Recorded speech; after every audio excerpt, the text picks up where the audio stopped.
नमस्कार, मेरा नाम है ओम प्रकाश यादव और आप देख रहे हैं वॉइस ऑफ रिपब्लिक।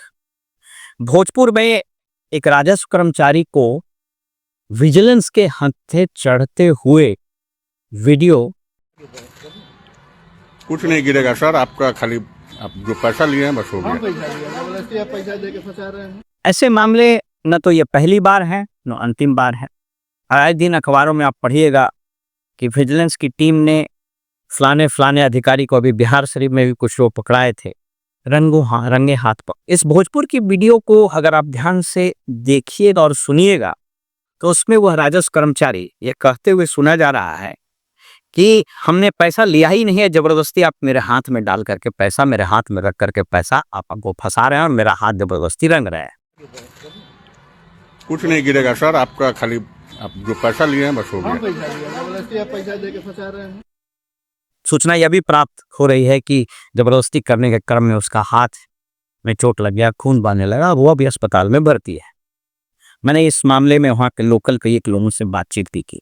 मैं इस डिस्क्लेमर के साथ ये बात कर रहा हूँ कि मैं किसी भी भ्रष्टाचार में इन्वॉल्व कर्मी के हित में या उसके प्रोटेक्शन में कोई बात नहीं कर रहा हूँ। मैं आज एक वैधानिक प्रश्न नंबर 1 कि विजिलेंस जो रंगे हाथों पैसा लेते कर्मियों को गिरफ्तार कर रही है, तो ऐसी गिरफ्तारी आज तक बिहार में किसी मंत्री की क्यों नहीं हुई? जबकि बच्चा जानता है, सचिवालय के गेट पर भुंजा बेचने वाला से लेके सब्जी बेचने वाला को भी मालूम है कि जून के महीने में कौन कौन मंत्री का रेट खुला हुआ है, कौन कौन लोग पैसा ले रहा है। आज तक क्यों गिरफ्तारी नहीं हुई?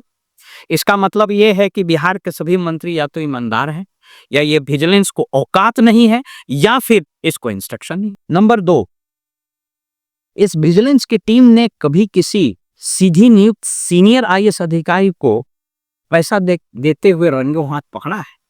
आपने सुना? इसका मतलब यह है कि ये सारे दूध के धुले हुए हैं, या नहीं तो इसको औकात नहीं है या इंस्ट्रक्शन नहीं। जबकि कौन नहीं जानता है आज की तारीख में बिहार में कौन कौन सीनियर आईएएस अधिकारी कितना कितना पैसा ले रहा है, कौन नहीं जानता है।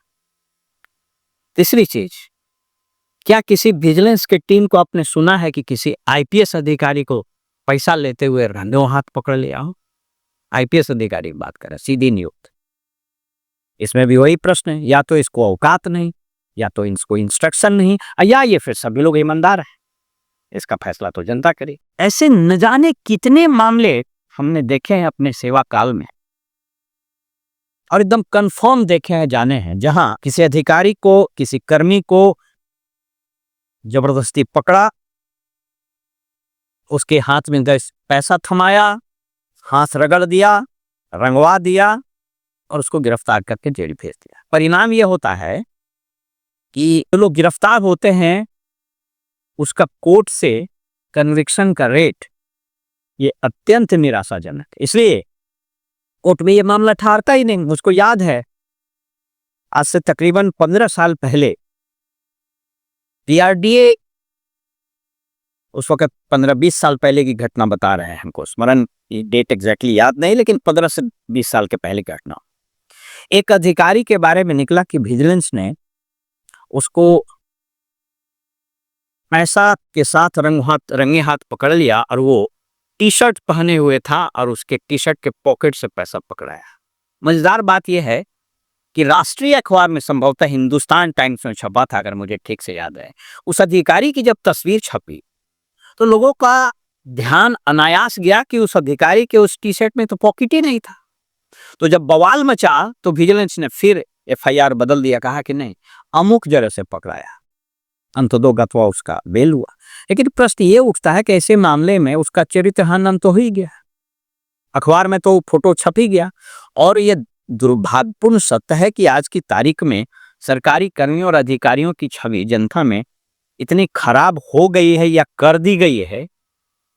मैं अगेन बोल रहा हूं कि मैं किसी को प्रोटेक्ट नहीं कर रहा हूं, लेकिन ऐसी हो गई है कि उसको लोग चटकारा लेकर पढ़ते हैं। मैं यहां वैधानिक प्रश्न ये उठा रहा हूं कि सुप्रीम कोर्ट ने कई एक महत्वपूर्ण मामलों में गिरफ्तारी के लिए स्पष्ट दिशा निर्देश दिए हैं। हमेशा याद रखिए कि सुप्रीम कोर्ट ने स्पष्ट कई बार कहा है कि bail is rule and jail is exception. जब आप किसी व्यक्ति को गिरफ्तार करते हैं तो संविधान के मौलिक अधिकार का दो तरीके से हनन होता है। पहला, उसका फ्री मूवमेंट रिस्ट्रिक्ट हो जाता है जब आप जेल भेज देते हैं, और दूसरा, उसकी right to life and dignity उस पर इंफ्रिंजमेंट होता है। उसकी जो डिग्निटी है, उसका जो आत्मसम्मान है, उसको आप रौंद देते हैं। तो इसीलिए सुप्रीम कोर्ट ने गिरफ्तारी के लिए स्पष्ट प्रोटोकॉल, स्पष्ट प्रोसीजर बनाए। अब मैं 5 सवाल उठा रहा हूं। पहला, विजिलेंस के जो अधिकारी गिरफ्तार करने गए थे, क्या उनके नेम प्लेट रिफ्लेक्टेड थे उनके पास? क्योंकि जो गिरफ्तार करता है उसका नेम प्लेट रिफ्लेक्ट होना चाहिए। आप कहिएगा कि विजिलेंस का है, तो सुप्रीम कोर्ट ने यह नहीं कहा है। जो भी गिरफ्तार करेगा उसका नाम डिस्प्ले होना चाहिए। क्या उसका नाम डिस्प्लेड है? क्या किसी को यह मानने का अधिकार नहीं है कि वो गुंडा था, पकड़ लिया? और आपने ऐसा भी न्यूज सुना कि जब विजिलेंस ने पकड़ा, उसको पकड़ के ले गया एटीएम में और उसका एटीएम डलवा के उससे पैसा निकलवा लिया। उस मामले का बाद में उद्भेदन हुआ तो वो डीएसपी, सिपाही सब लोग उसमें सस्पेंड, डिस्चार्ज हुए या केस हुआ। तो ये भी हो सकता है। सुप्रीम कोर्ट स्पष्ट करता है कि जो गिरफ्तार करने जाएगा उसका आइडेंटिटी डिस्प्ले होना चाहिए। नंबर 2, 5 सवाल मैं उठा रहा हूं। नंबर 2, प्री ट्रैप मेमोरेंडम तैयार करना और उसके स्पष्ट प्रोटोकॉल बने हुए विजिलेंस के, और वो बिल्कुल तैयार नहीं होते हैं। 99% मामलों में तैयार नहीं होते हैं और उसकी खाना पूर्ति हो जाती। होता यह है कि उसको गिरफ्तार करके जब ले आता है पटना में, तब उसका तैयार करता है प्री ट्रैप मेमोरेंडम।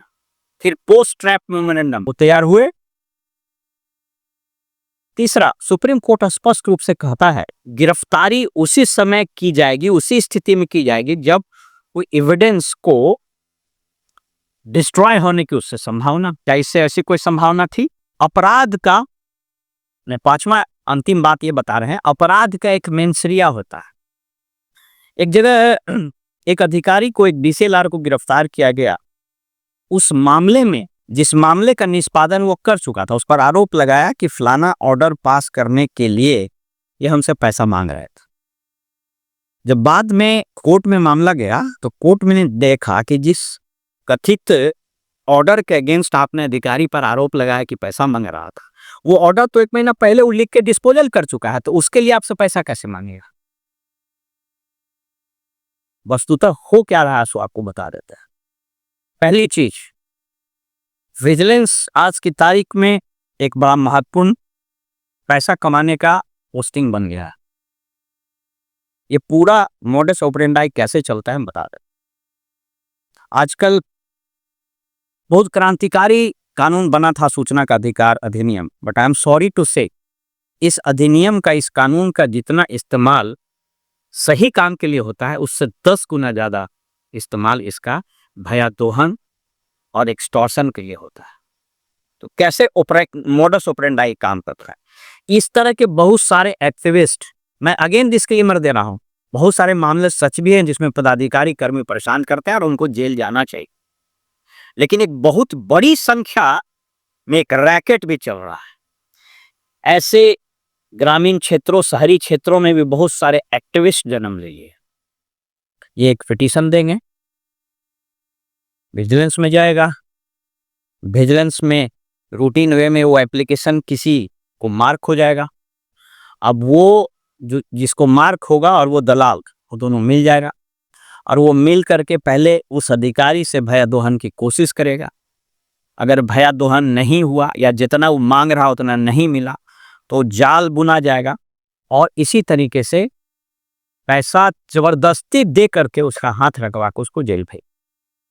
हमारे देश में न्यायिक प्रक्रिया कुछ ऐसी है कि एक बार आप जेल चले गए तो पहले तो आपका आत्मसम्मान चला जाएगा, आपका परिवार बिखर जाएगा, आप तुरंत निलंबित हो जाइएगा और यह साबित करने में कि आप निर्दोष हैं आपके जीवन के कई दशक गुजर जाएंगे और इस बीच आपका परिवार, आपका सम्मान, वो सारा रौंद दिया जाएगा और आप बिखर जाइएगा, आप टूट जाइएगा।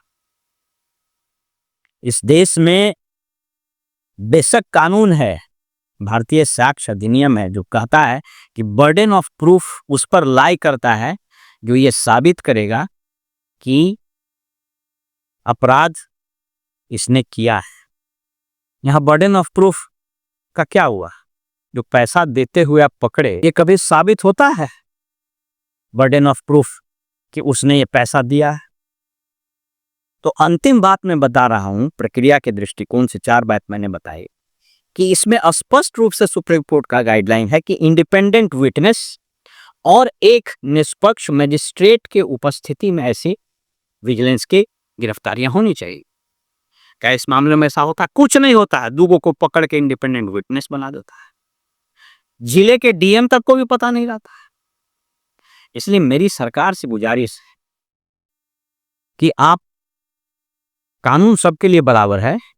अगर आप विजिलेंस को स्ट्रेंथन करना चाहते हैं, भ्रष्टाचार पर आपका जीरो टॉलरेंस है, तो विजिलेंस और इकोनॉमिक ऑफेंस को और सशक्त कीजिए और उसको सेलेक्टिव होने का स्कोप मत दीजिए, उसको जजमेंटल होने का आप स्कोप मत दीजिए, उसको पॉलिटिक्स का अपने राजनीतिक एजेंडे का हथियार मत बनाइए कि मेरे विपक्ष में तो इसको जेल भेजो, तंग करो, और जैसा कि केंद्र सरकार भी अभी कर रही है सीबीआई और ईडी के माध्यम से। आप उसको एम्पावर कीजिए कि मिनिस्टर को भी चैम्बर में पकड़े, मिनिस्टर के यहाँ अब खाली कुछ नहीं, जून का महीना में जाइए तो सब लोग जानता, जो विधायक पैसा लेके अनुशंसा करा उसको पकड़े, टॉप आईएएस और आईपीएस लोग पैसा ले रहे हैं सचिवालय में और ट्रांसफर पोस्टिंग से सारी चीज में, उसको पकड़िए तब जाने। इसलिए सिर्फ चेहरा चमकाने के उद्देश्य से कि हम जीरो टॉलरेंस कर रहे हैं, अगर आप निर्दोष कर्मियों को फंसाइएगा तो जहां एक तरफ उसका मनोबल टूटेगा, दूसरी तरफ इस तरह का जो जालसाजी का पूरा नेटवर्क, पूरा धंधा चल रहा है बिहार, ये फलता फूलता जाएगा और ये किसी भी गवर्नेंस के लिए अच्छी बात नहीं है। फिलहाल हमें इजाजत दीजिए और आप देखते रहिए वॉइस ऑफ रिपब्लिक। नमस्कार।